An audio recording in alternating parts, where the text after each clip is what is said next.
Quali Tonali, bienvenidos y bienvenidas. Welcome to PNN KEXU, Poor People's Revolutionary Radio at 96.1 on the dial in East Oakland, Huichun.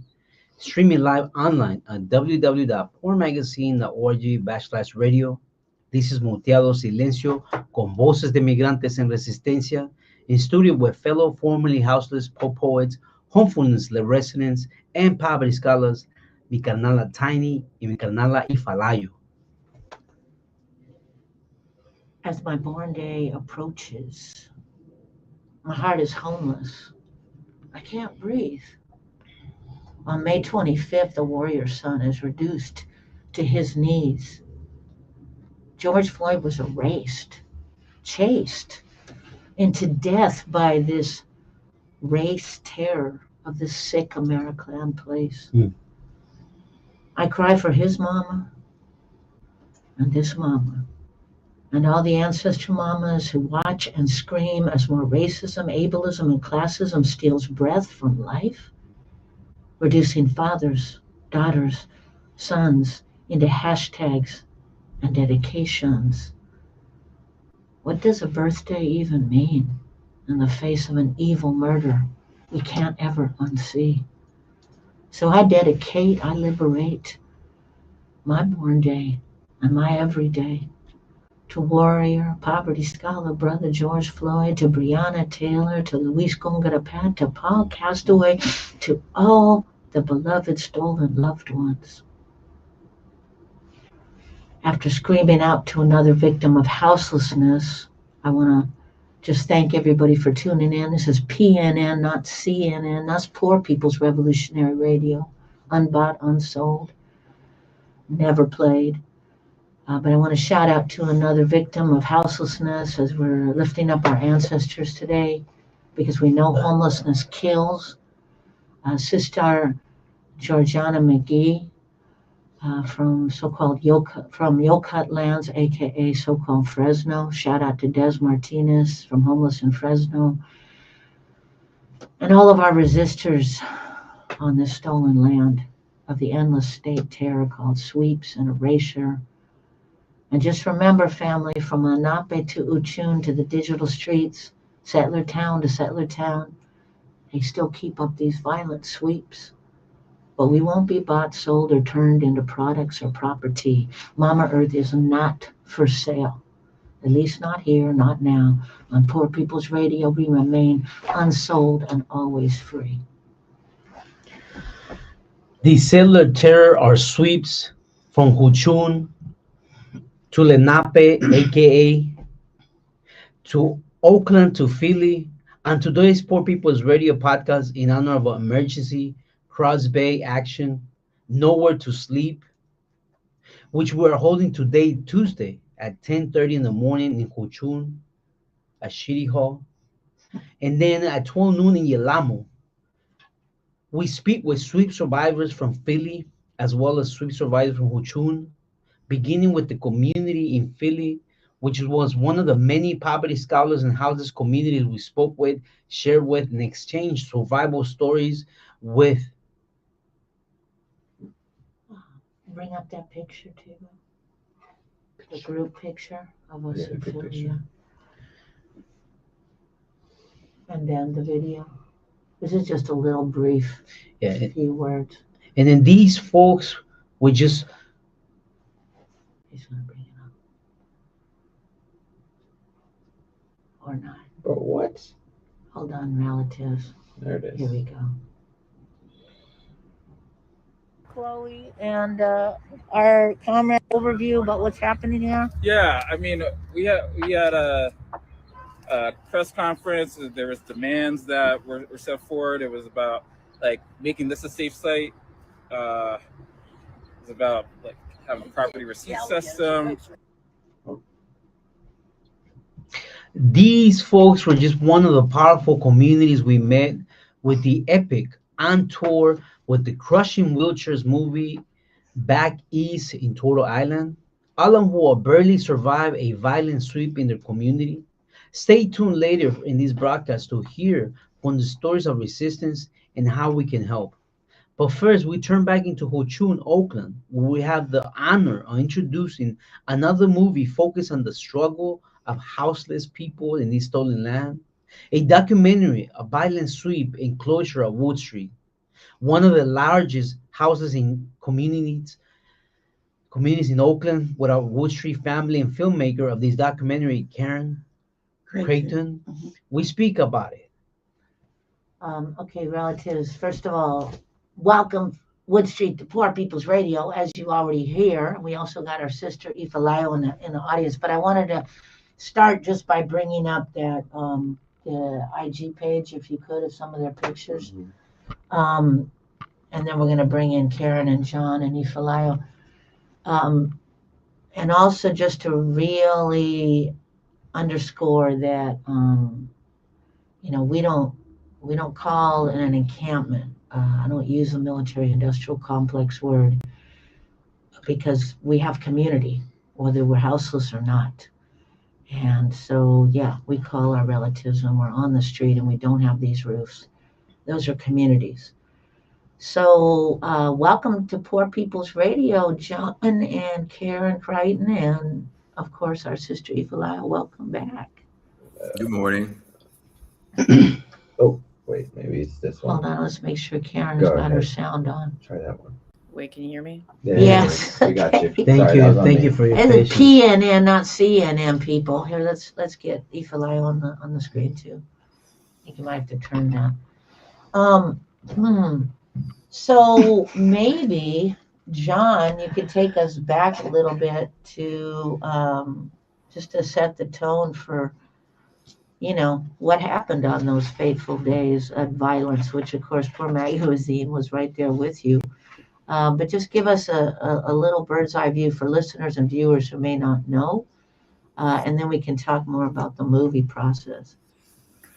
So the documentary was filmed during a period of over 9 months, if I'm not mistaken, about 6 months before our actual eviction, and then like 3 months of the eviction.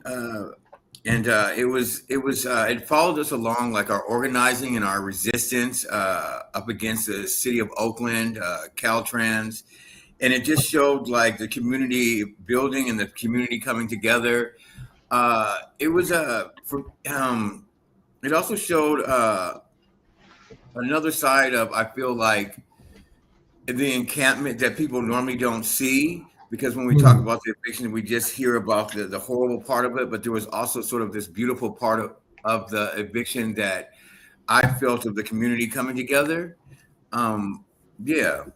Right on. Aoife Lyle, do you want to add anything to those final days?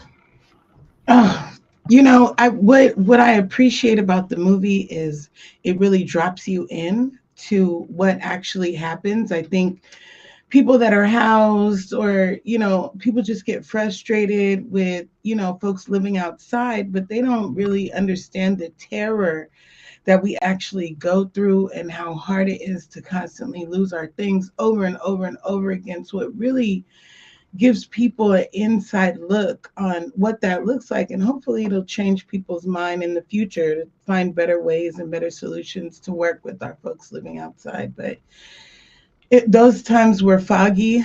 Around that time, I wish I could, erase those memories because it was very messed up. I think I just want to say that as somebody who was there for a lot of that, as a poverty scholar myself, it was extremely triggering. There was endless police. There were thousands of different agencies there with the sole purpose of removing y'all. I'm just curious, Karen, why you as a filmmaker who I don't think you've dealt with houselessness before, but why you decided to do this and what this movie means to you. Yeah, that's a good question. Appreciate it. I was working as a journalist for a few years, reporting on Wood Street and a number of other subjects, and Wood Street really stood out to me as kind of a community that was really empowering themselves and really elevating themselves as experts on their own experience, which is something you don't see a lot in reporting on homelessness.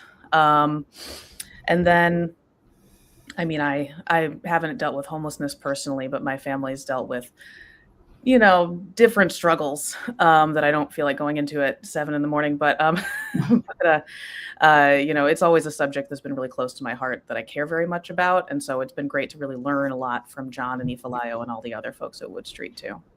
Mm. So if folks are, I don't know, there's a lot of, let's be real, there's a lot of, in corporate media, there's a lot of what I would call trauma porn, right? There's a lot of just showing us in these moments when we're in this violent, fight, or maybe not showing us at all. But I think what's powerful, what John brought up and Ifalao too, is that it also showed community. I'm curious if you could talk a little bit, John, about just being in that moment and what that community meant to you, and why it's so important to show that to the world for us folks who are on these streets. No, the community meant everything to me, and it still does. But I mean, it was my life. It was the place that actually saved me. It gave me a second chance to like rebuild myself from becoming homeless, around a bunch of people that actually understood what I was going through. So when they started dismantling our community, it was one of the most traumatic things that I could possibly ever go through or could imagine in the way that it was done. The community was, it was our stability. It was our foundation. It was life for, the unhoused in West Oakland, and for the unhoused people in, Oakland. They relied upon Wood Street to be there, to be their, like, compass, to be their, security. It's a place where people came. And it was just, I mean, just thinking about it, you just gave me chills right now, but just thinking about it in the movie and stuff, it just, every time, it's a different type of impact that you feel, but it was, God, it meant everything to me. Ashe, you want to add anything to that, Ifalao? Well, yeah, I mean, just, it was family for me. I grew up in a single mother, only child home, and also a single mother. And at that time, because of my life choices, I wasn't really welcomed into my family. And so it brought that family, it brought that security for me. It also, being involved in that community and having the support of folks that loved us and met us where we were at, it really empowered me to remember that I had a voice, and, that I had value and worth. And, those are the things that people don't see. There's so many negative narratives that are put on folks that are unhoused, but just to remember that we're also people, and we fall into homelessness. We're not, well, I guess some people might be born into it, but the majority of us were like, tax-paying citizens and teachers and chefs and artists and all kinds of things. And so, again, that's what the community of Wood Street really did. It really gave us our voice and retaught us about advocating for ourselves. I think one of the other things for me was so devastating about all of that, and in general with almost all of these sweeps and all these settler towns, is the politics that went on, the constant, pretending that Caltrans was going to, maybe step away, or, there was this attempt, right, from all y'all to sit down with them. There was this constant attempt to propose different visions of liberating spaces and places like that lot. I mean, it was just hoarded Mama Earth that nobody was living on. Not even necessarily not that safe, right? A lot of us, where we end up huddling, is places that people threw away. Mm-hmm. And yet somehow the settler colonial city of Oakland decided that this was where, they had to get us out of, right? That they had to make this bloodstained dollar by the removal and the erasure of your beautiful community that y'all had created. I just wondered if you could speak a little bit on those politics, John or Ifalayo. I think the most devastating thing, and the thing that I think about the most about how they kept, spreading these lies about that they were going to turn that land into affordable housing for our community, and that we were holding that up. And we believed that because we were in conversations with the city of Oakland about the people that were going to do this, about the organizations and nonprofits that were supposed to, build affordable housing. But when it was all said and done, we found out the affordable housing was next door at another lot. It wasn't even on our lot. And we found out that the Ballers, they erected a Ballers baseball stadium across the street at the park and turned our lot into a parking lot, which is still a parking lot to this day. And I mean, everyone knows that you cannot just overnight decide to put a baseball stadium somewhere. That's something that had probably been in the works for years. So this narrative that they pushed out there about us holding up affordable housing for the community was a complete and utter lie. And that's what I think is so hurtful and disrespectful to our community and stuff. Instead of just telling us the truth about what was going to go there, and this is the reason why we need you guys to move, they had this whole narrative out there in the community that we were just like squatting there and holding up this space that was going to house some of us, which didn't house any of us. The people next door, I mean, you have to have a medium income of $66,000. So just the overall disrespect that they have for telling us the truth and the community the truth and misleading them, it's just very hurtful.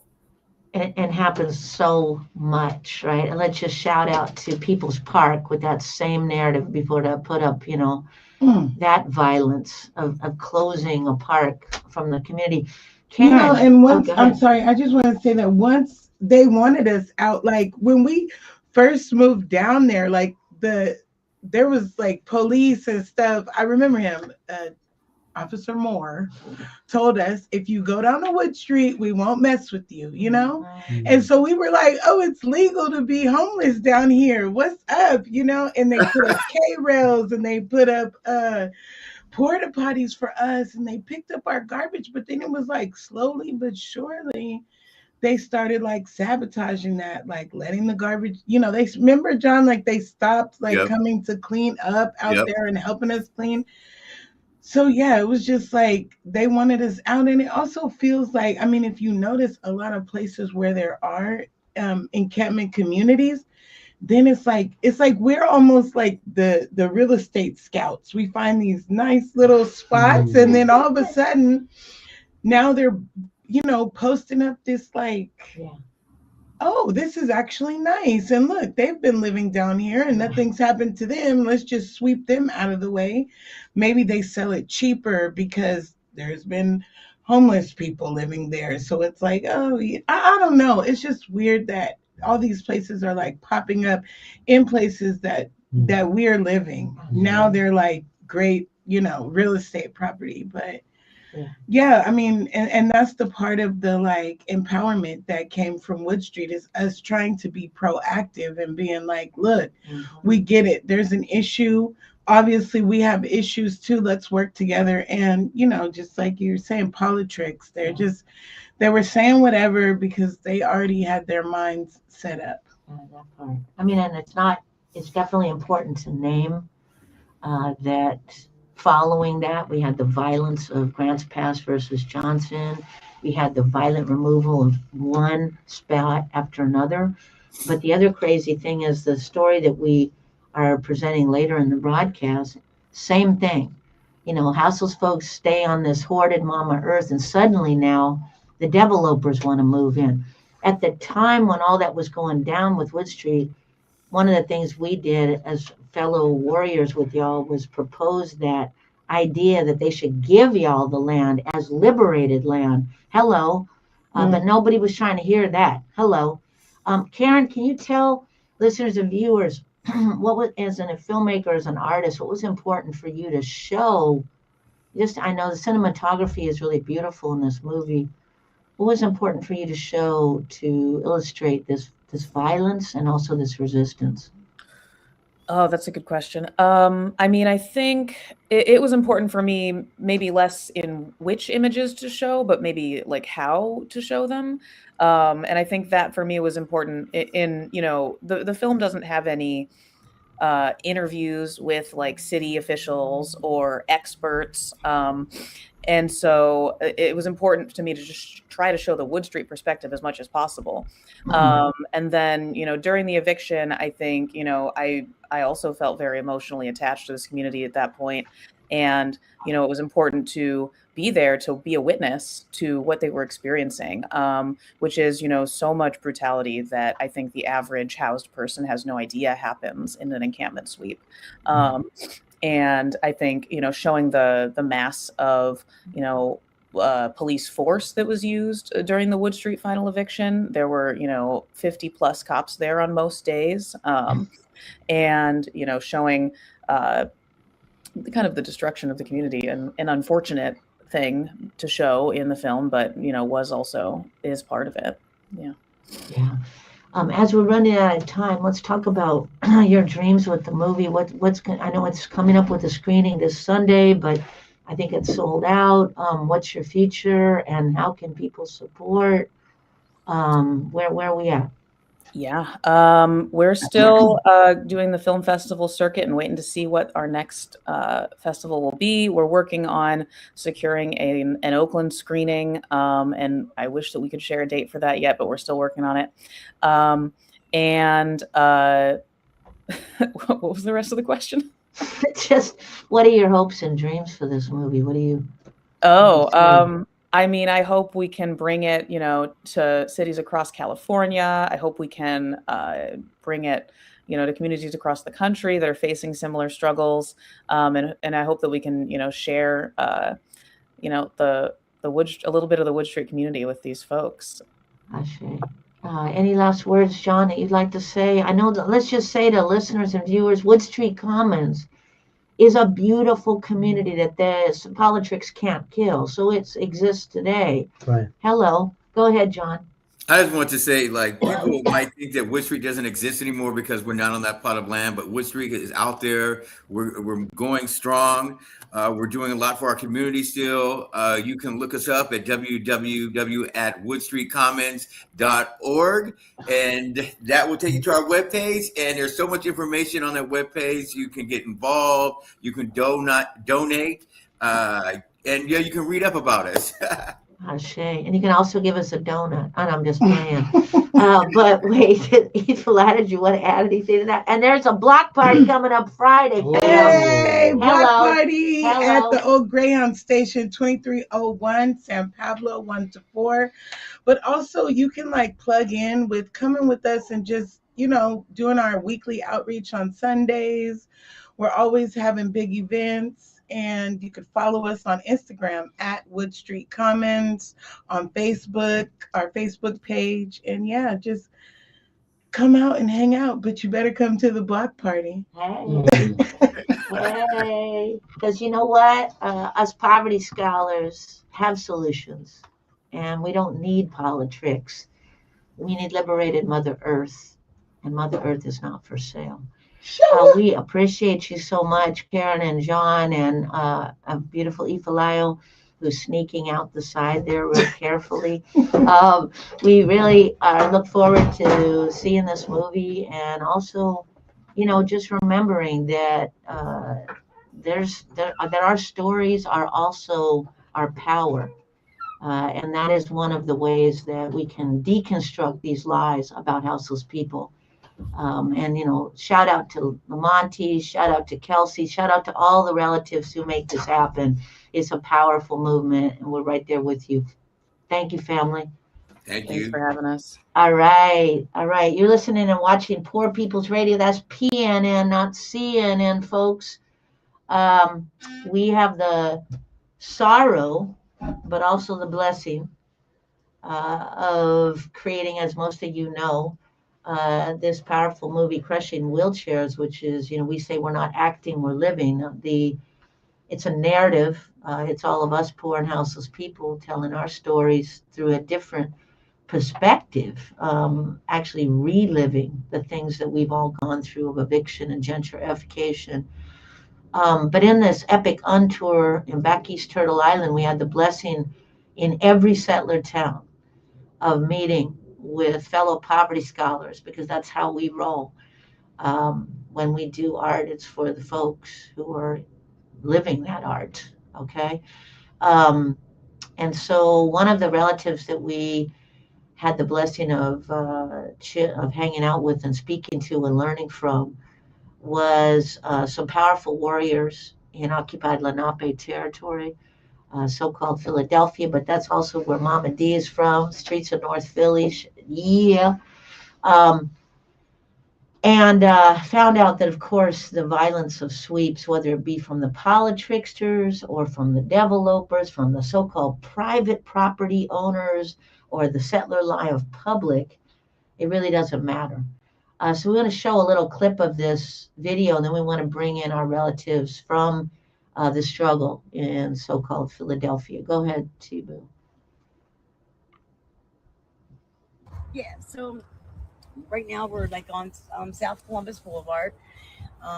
15, what's our address? 1525. Yeah, 1525. My name's Kat. And I've only, this is the first time around for me. So I've been homeless 2 years now, well, 2.5. And we were living in our van and then lost it. Wasn't registered. So we winded up coming here. But we were over there and then got kicked out of there and then came over here. You know, I use all, yeah, have you all been homeless? Yeah, so you know, we're just, you're struggling. Like I know. Did they specifically say? Did they say that you had to leave here? What's the situation? Oh yes, yeah. So yeah, they property manager, you know, he was coming, and they came in, tried to bully us first, you know, cowbells, telling us to get up in the morning and this and that, clean up and all that stuff. And we weren't listening to them, so then they came in and they swept. I walked out one morning, I heard the backing up of like a trash truck or a truck, the beep, beep, beep, and I stepped out of my tent, which is this one. It was only 2 months old at the time. It was 2 months old, and they were walking up, it was at least 18 to 20 men, and Wow. 4 of them had machetes, and they cut the strings on the sides of my thing. My husband at the time was literally just had opened his eyes because it was exactly 9 o'clock in the morning, and he was starting to come out. And they went and swung the machete at the top of my tent, but my husband was right against the back of the tent. The tent was beautiful, you know, like when we first got it. So that's what it is now. We did get a new tent. Thank God Outreach brought us a tent. But we're going to do it when we move. That's cool. You know, scared of another sweep. And so what I know that Sterling, you had talked about wanting about the idea of. So that was just a little bit from the warriors at Camp Chloe, named after their beautiful dog, Chloe, who we got to meet. Relatives, come on in from Camp Chloe, Poor People's Radio. Welcome to Poor People's Radio. How you doing, fam? Good morning. Hey, good morning. Morning. So maybe you could start. We heard from our family out there. First of all, maybe give a little background in terms of what or how long have you guys been out there, and then where we're at now. Where's this fight now? What's going on? I can jump in and give you like a little bit of the history. Please. It's like it kind of hits me. So like I'm sorry too. No, don't be sorry, fam. This is real. This is our life, and it's not art. It's our life. So take a breath. It's all good. So I provide outreach, and I started it used to be called the Walmart Piers, because there's the Walmart Supercenter, and there's probably like 9 piers that go along the stretch of Delaware River. And I started coming through every week, providing just necessities. We weren't trying to, if they asked for, if they wanted different, like case management service or shelters or anything like that, then we would connect them with that. But we were just trying to give them hygiene supplies, safer use supplies, clothes, food, all that kind of stuff. And then that's when I started seeing the sweeps. So I started this back in 2021, and they've probably been swept at least like 6 times. And most of the times it's like they will attack one pier and everyone would scatter to a different pier. They've had different businesses in the area, like the Sheet Metal Workers Union, Walmart, Xfinity, and Comcast. They've all sat down together to coordinate efforts to evict everybody off of the property. A lot of the people who have been living here are on housing wait lists. They've already been removed from the shelter systems.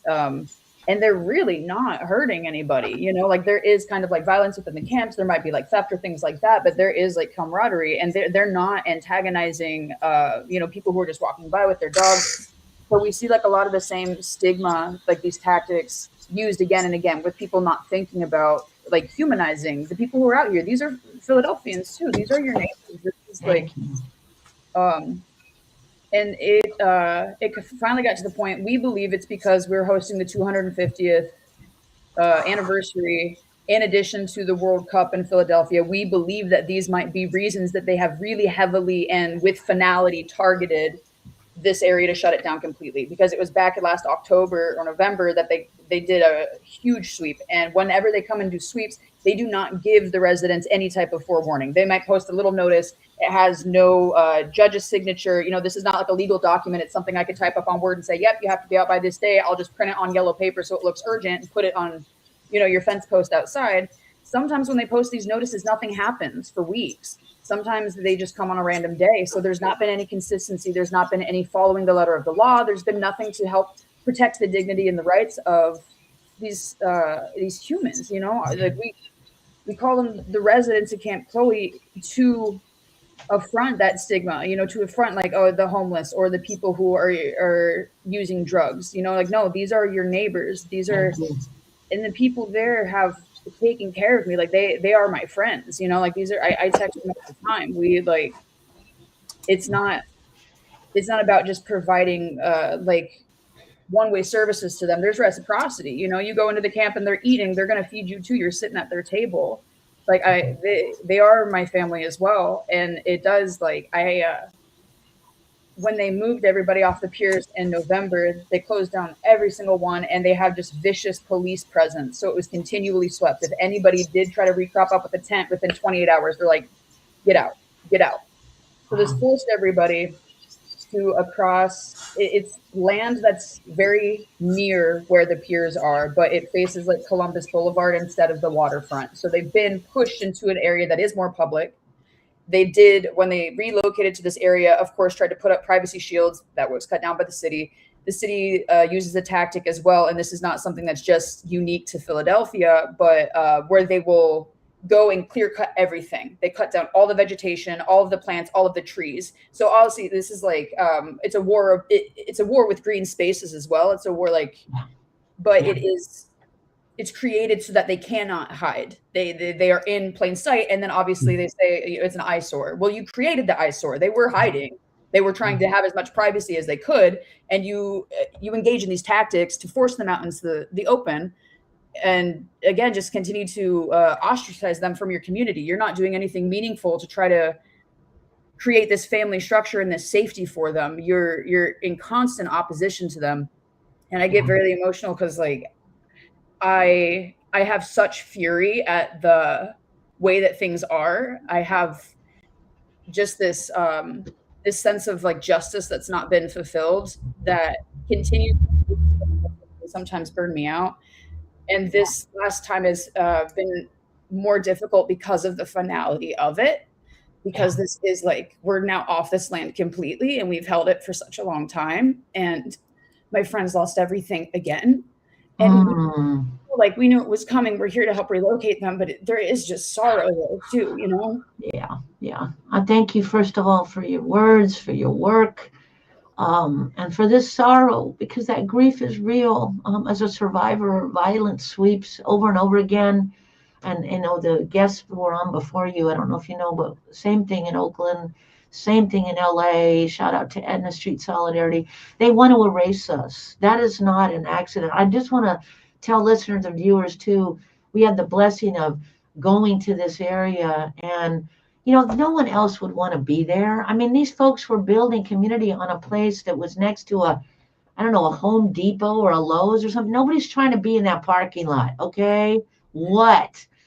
Sterling, why don't we bring you in? Just give your perspective a little about what's on your heart. Yeah. Yeah, I think it is. I'm really glad that that you all like had the urgency to like come and be there, because sometimes there's a little bit of this thing where people are like, well, the camp will be there. It's like, no, you're like, if somebody says you're going to be there, you showed up. So like, you're the only people that will kind of have that experience, because other people are like, oh, it's like, it's very, very interesting to see the difference in that. And I'm grateful that you were on that land, because we cannot get back to that land. That land has a police officer, and I tried to get on there, and then they almost, they told me to get off, but I was trying to take pictures and stuff. But they came with 30 sheriffs in the morning on Saturday. It was a Memorial Day weekend, and directed people, and then they posted it online. As you saw, I sent an Instagram link, and that, like, as if they were proud of it, but like, I think that's really upsetting, honestly. It's like, the sheriff is like, this is what we did, and but I will say, like, it was a really important thing for us to learn more and more as we get over to, like, fight back. We know that, like, there was the eviction that was in October. It's like, but then they tried to do it in March. People fought back then. The residents fought back. We, like, held them off. We held them out from court. We got them to reveal, like, their back and forth. Like, we've got 30 pages of them going back and forth on talking about, like, how they're going to evict people. And then we're like, wait, where's the housing? There's no discussion of housing. It's only, when are you going to evict people? When are you going to evict people? When are you going to evict people? So it's like, that's their concern. They've got a lot of rushing. There's a lot of rushing for when they want to evict people, but not any urgency for housing. So, like, we kind of got to see that, and we got to share that with as many people as possible, because it's like, I just want people to know. And also, it's the whole point is the resistance, and I'm kind of seeing that like, I'm glad we resisted. I don't even believe in the court, but, like, we went to the court and did that whole process. And you got to balance that thing of, like, the court is ridiculous. These people are clowns, but also we like saw, it revealed, like, a few things. We got the councilman on there. Instead of, like, standing with the people, he got up and stood with the developer and talked about how, oh, okay, there was some nuisance here or this. And then, we had, but our people were like, wait, how could you tell that was connected to our camp? And then he's like, well, I couldn't. And he's like, yeah. So all that stuff is in the transcript, and like, I don't know, F the court. Who cares what the court decided, but, like, they got 30 days, whatever. Right. But, no, we're going to fight. This is a longer fight too. It doesn't really, I don't know. They're going to do what they're going to do. We're going to do what we're going to do. And people are spread out, but they're all Camp Chloe. I feel like, Aaron, you kind of articulated that. You're like, because there are people that, yeah, go ahead. Can you say something? Essentially, like, the way I see it now is, like, okay, they might have removed us from the land, but they have, by doing so, forced us to grow. Because now we've relocated to different areas. Guess what? Everyone here is Camp Chloe. You might have thought that this movement died with this location. It has actually grown. And now we have more people than ever asking for permanent supportive housing. We have more people than ever who are linked together through the similar set of circumstances or struggle, or, again, just like that alignment with justice, that now, okay, try to come sweep a different area. We'll do the song and dance again. Let's go do the ejectment process. We have different people who want to speak this time. Because, like Sterling said, the precedent set by the judge, when we went to court, the property owner said, we want everybody out May 8th because our business will suffer irrevocable harm if that doesn't happen. And the way it's going to suffer irrevocable harm is because this sale is going to fall through. Now, the sale was for like $10 for this multi-million plot of land. So you're literally just changing hands. It's the same entities. And we believe that they fabricated the sale to force a court process, to force this narrative of, oh, we're going to have irrevocable harm. Well, we didn't have legal representation, but we had the residents who actually went to court and spoke on behalf of themselves to defend themselves. And they said, we are going to be the ones who are actually suffering irrevocable harm if you do a hasty sweep. And it seems that the judge, because of her ruling, did take that into consideration, because instead of making everybody leave by the 8th, she gave everybody till the 22nd of May. So though, the final outcome was still getting people removed from this land, the precedents that set, even though we had the council member who was supposed to be in this district looking out for his constituents' best interests, even though he sided with the property developer, even though you had these bigwig lawyers who are very expensive and work with these Zionist people, even though we didn't have legal counsel, we still won 30 days. Oh, you know what I mean? because we were still able to say, yeah, okay, they don't have a formal lease agreement, but these are the residents, these are the tenants of this land. We have been showing up to shepherd this land. We have been funding community funded outreach or sanitation efforts to get this land cleaned up. As soon as we installed porta potties on the land, within the same hour, the property owner called and got them removed. So we were able in court to say, you have these issues. You say there's human feces, so we get porta potties, you get them removed. You say there's trash, we get the trash cleaned up, and what's the issue now? Every issue you're coming to the table with, we are building coalition within ourselves and our neighbors and our networks to get these issues addressed, to show you guys we're taking care of this land. So what now? Now we have to do this in other areas, you know what I mean? Where everybody relocated to. I just want to lift up, because we're running out of time, but that your community that you are building, your community, as I call it, is absolutely exactly what we did when we launched the process to build Homefulness. So just putting that out there, Homefulness Philly. I know Mama D would love that. And we could come back and help you all with all that. I think that's really important for listeners and viewers to understand that the grief that our folks are talking about right now is real. I only went there for a few minutes, and I'm already really sad, because there was no reason to be kicking people off that land at all.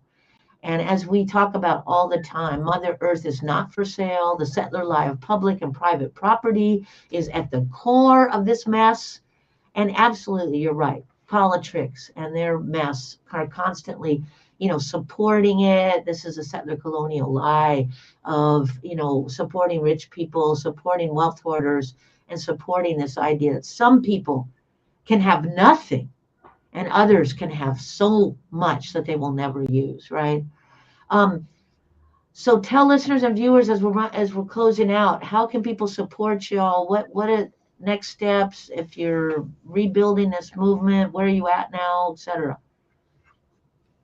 So we have an Instagram page. It's called Friends of Camp Chloe. That's where you can stay tuned on kind of what's coming up. Currently now, I mean, we're not discussing any whereabouts or locations from anybody for their own safety, but we are still fundraising in a fierce way. So we have dumpers on Venmo, or we're also in coalition with the Food Not Bombs chapter in South Philadelphia. So those are two different ways that you can connect, but I would say go to Friends of Camp Chloe Instagram to get started. We do have like a petition. I feel like the petition, we should probably fire it back up if we're going to keep playing this game. And also just harass Mark Squilla, harass all of these politicians. What's her name again? Mark Squilla is the name of the council member who testified against the residents of Camp Chloe. Wow. Yeah. And we've been quiet for a lot of this too, because as the court proceedings were going out, we didn't want kind of bad publicity for the residents. So we've had to kind of wait to do anything like as far as kind of doing target harassment back at them. Right. Yeah. Go ahead. I did just want to mention that it's just important because people in Philadelphia that we know, they're always getting awards for stuff. So if you're ever in a space where somebody in Philadelphia getting an award for some kind of gay thing or some sort of poverty related or health thing, it's make sure to tell them that so what are you doing for people at Camp Chloe? What are you doing for the unhoused people? I'm tired of seeing them accept awards for stuff. Oh, that's all they freaking do. They don't work for the people. They just go to galas and accept awards. And I'm like, what are you doing? I really hate it. I talk to foundations all the time. I'm like, what are they doing for this person that I know? Yeah, nothing. Exactly. They're just accepting awards, needing their whatever, getting dressed up. I'm really tired of it. Nobody needs to be accepted any awards from Philadelphia. Let people know that Sterling Johnson said that. You can tell them. Okay, there you go. Okay, Sterling Johnson said that. You don't need to be accepted any freaking awards. Where are you, Philadelphia? Sterling Johnson said, you should get on the ground and talk to people. Go to the camps. That's a beautiful mandate for all these politricksters, fam. Because all they want to do is accept awards and talk mess and basically do parties. Yeah, so thank you. We appreciate you so much. Friends of Camp Chloe, listeners and viewers, please support them. We're going to be talking more. We appreciate you, family. Do not give up. That's what they expect. Okay, power to the people. Thank you, family. All right. You're listening and viewing Poor People's Radio. That's PNN, not CNN. Mute. Yes. Thank you again to all the comrades. What's your comments? and who have been participating here with us, making this revolutionary media. And Camp Chloe. Again, just come, Chloe. Just also reminding folks to join us today, May 26th, and other houseless survivors of this violent war on the poor from across Bay speak out and demand for the reopening of recent closed shelters, safe parking lots, tiny homes, and fake palliative solutions that end to and also an end to all of these violent suites. We'll begin this morning in Huichun, Oakland at 10:30 in the morning at City Hall. Then meet up at San Francisco Yelamo at 12 noon. Again, nowhere to sleep, and come and stand with us. You know, Please come out, family, because we have nowhere to sleep, and all they want to do is sweep. And then, in addition, join Poor Magazine and Wood Street Commons and so many others in the Wood Street Commons block party this Friday, May 29th. It's going to be at the old Greyhound bus station. We'll be bumping some poets, okay? So that's a reason in and of itself. Wood Street will have their swag. Poor will have our books and our swag. There's so many other relatives out there. We're also going to have music. There'll be some crazy things like a raffle and musical chairs too. I'm not clear on what that's going to go down, but it's going to be wild. John will be at the ones and twos on the barbecue, so there'll be some really beautiful food as well, and resources from across the bay for all us folks holding on by a thread every damn day. Also, lastly, please keep showing up for these beautiful screenings of Crushing Wheelchairs movie. We have one coming up for all of our beautiful Tavangar relatives who might be listening in Tavangar, aka Los Angeles, at the Eagle Theater. It's called Vidiots. It's a really big deal to be there because, that's supposedly a hoity-toity theater. And thank you to our Solidarity family who made that possible. But that's going to be June 25th with prayer and food and all of the way we do. And then we'll be back in the Bay at the Social and Economic Justice Film Festival on July 25th. So please come through for that. If you want more information, go to www.poormagazine.org, and there's links on the front page to get tickets. So again, thank you to our nephew Tiburcio Garcia's and Ones and Twos. Woo-hoo. So that's all for this edition of Poor People's Radio. To get a complete podcast, you can go to Poor Magazine or on SoundCloud or poormagazine.org or wherever you get your podcast from. Follow us on Instagram, Facebook, X, Blue Sky, at Poor Magazine, at Poverty Scholar, or to get the complete video podcast, subscribe to us on YouTube, the Poor News Network channel on YouTube. Please subscribe and share and like, family. Yes. It's just a grassroots effort. Ain't Yes. nothing but us poor folks trying to do the work. All power to the people. Power!